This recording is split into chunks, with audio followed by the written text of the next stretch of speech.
Hello friends, welcome back to my channel. இன்றைக்கி மகாநதி சீரியலில் என்ன நடந்ததுன்னு பார்ப்போம்.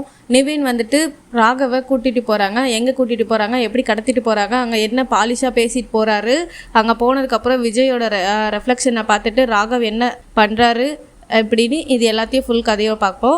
ஓகே, இன்னைக்கு மகாநதியில் என்ன நடந்ததுன்னு பார்த்தோம் அப்படின்னா, காவேரி, விஜய், சாரதா 3 பேரும் உட்காந்து பேசிகிட்டு இருக்காங்க, ஜாலியாக பேசிகிட்டு இருக்காங்க. அப்போது அதை பார்த்த கங்கா வந்துட்டு என்ன இவங்க சிரித்து பேசிகிட்டு இருக்காங்க அப்படின்னு சொல்லிட்டு குமரன் கிட்ட கேட்டுட்டு இருக்காரு. சரி, அவங்க ஏதோ பேசிகிட்டு இருக்காங்க அப்படின்னு சொல்கிறாங்க. என்னது சரக்கு அடிக்கிறாரா அப்படின்னு கேட்குறாங்க. அத்தை முன்னாடி எப்படி சரக்கு அடிப்பாங்க அப்படின்னு சொல்லி கேட்குறாங்க.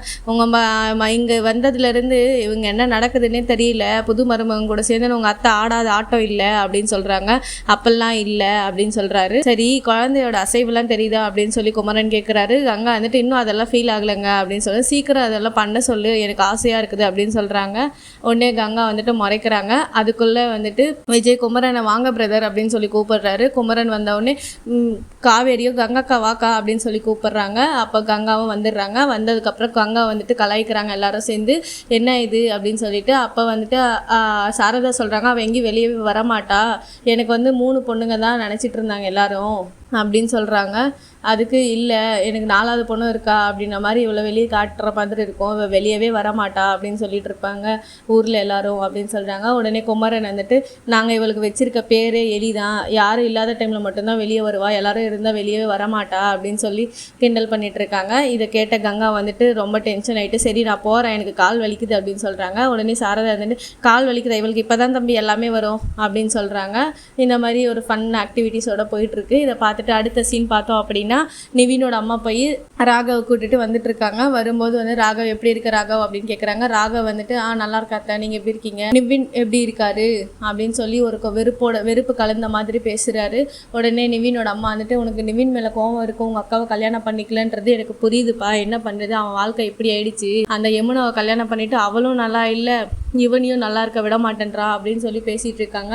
இதில் சிம் கார்டை கழட்டி போட்டேன் இங்கே வந்ததுக்கப்புறம், ஆனால் இன்னும் சிக்னலே வரமாட்டேங்குது அப்படின்னு சொல்லி பேசிகிட்டு இருக்காங்க. இந்தப்பா என் ஃபோனில் வேணால் பேசி, நானே உங்கள் அப்பா கிட்ட சொல்லிடுறேன் நீ வந்துட்டேன்றத அப்படின்னு சொல்லிட்டு இருக்காங்க. அதுக்குள்ளே நிவின் வராரு. நிவின் வந்தோடனே அங்கே பார்த்து, ஐ மச்சான் எப்படி இருக்க அப்படின்னு சொல்லி பேசிகிட்டு இருக்காங்க. அப்போ நிவினோட அம்மா வந்துட்டு, என்னடா நீ வீட்டுக்கு கூட்ட சொல்லிட்டு நீயே வந்துட்டு அப்படின்னா, இல்லைம்மா ஒரு சர்ப்ரைஸாக நான் வந்துட்டு மச்சானை வெளியே கூப்பிட்டு போகிறேன், நீ இறங்கி அந்த காரில் போமா அப்படின்னு சொல்கிறாங்க. என்னடா வீட்டுக்கு தானே போகிறோம் அப்படின்னு சொல்கிறாங்க. இல்லைம்மா நான் ஒரு இடத்துக்கு போயிட்டு வந்துடுறேன், நீ அந்த காரில் போமா, எங்கேயும் கூப்பிட்டு போயிட மாட்டேன் அப்படின்னு சொல்கிறாங்க. உடனே அவன் வந்துட்டு, இல்லை நான் எங்கேயும் வரல, வீட்டுக்கு போகலாம் அப்படின்னு சொல்கிறாங்க. வா மச்சான், அவனை எங்கேயும் கடத்திட்டுலாம் போயிட மாட்டேன் அப்படின்னு சொல்லி கிண்டல் பண்ணிவிட்டு அப்படியே பேசுகிறாங்க. அதுக்கப்புறம் வந்துட்டு அவங்க அம்மாவை இறங்கி அந்த காருக்கு போயிடுறாங்க.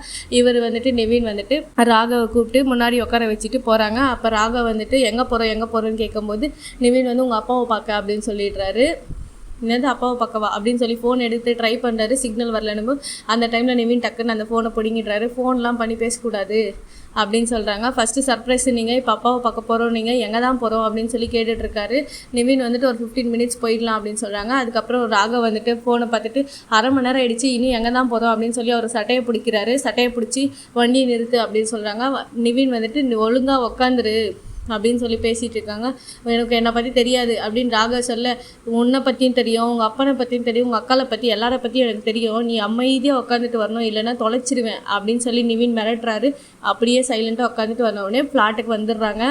ஃப்ளாட்டுக்கு வந்த உடனே குமரன் வந்து மாஸ்க் போட்டுட்டு வராரு. வந்தவுடனே யார் என்ன அப்படின்னு கேட்டுட்டு குமரன் அங்கே ஒரு ஃபன் பண்ணுறாரு. இந்த மாதிரி, ஐயோ நம்ம இவனை கடத்த போகிறோம், ஆனால் நான் வேறு என் முகத்தை காட்டிட்டேனே, நீ ஏன்டா மாஸ்க் போடல, நான் வேறு என் பேரை சொல்லிட்டேனே, எதனா பண்ணிடுவானோ அப்படின்னு ஒரு ஃபன் பண்ணிவிட்டு அவனை மேலே கூட்டிகிட்டு போகிறாங்க. கூட்டிகிட்டு போகும்போது அங்கே விஜய் வந்து டான்ஸ் ஆடினபடி ஒரு என்ட்ரி பார்க்குறாரு. அதை பார்த்துட்ட உடனே நிவின் ராகவ் வந்துட்டு அப்படியே ஷாக்காகி உட்காந்துருக்கான். என்ன இங்கே கொடுத்துட்டு வந்திருக்காங்க அப்படின்னு சொல்லி பார்க்குறாங்க. இதோட இன்னைக்கு எபிசோடு முடியுதுங்க. நாளைக்கு எபிசோடில் பசுபதிக்கு கால் பண்ணி எப்படி இவங்க மிரட்ட போகிறாங்க, பசுபதி அடுத்து என்ன ட்விஸ்ட் பண்ண போகிறாருன்றத பொறுத்திருந்து பார்ப்போம். அது வரைக்கும் சேனலை சப்ஸ்கிரைப் பண்ணாமல் இருந்தால் சப்ஸ்கிரைப் பண்ணிவிடுங்க. இதுக்கப்புறம் மகாநதியோட எபிசோடு டெய்லி ரிவ்யூ பண்ணி கம்ப்ளீட் பண்ணி போடுறேன். உங்களோட கருத்தும் கமெண்ட்டில் சொல்லுங்கள். நன்றி.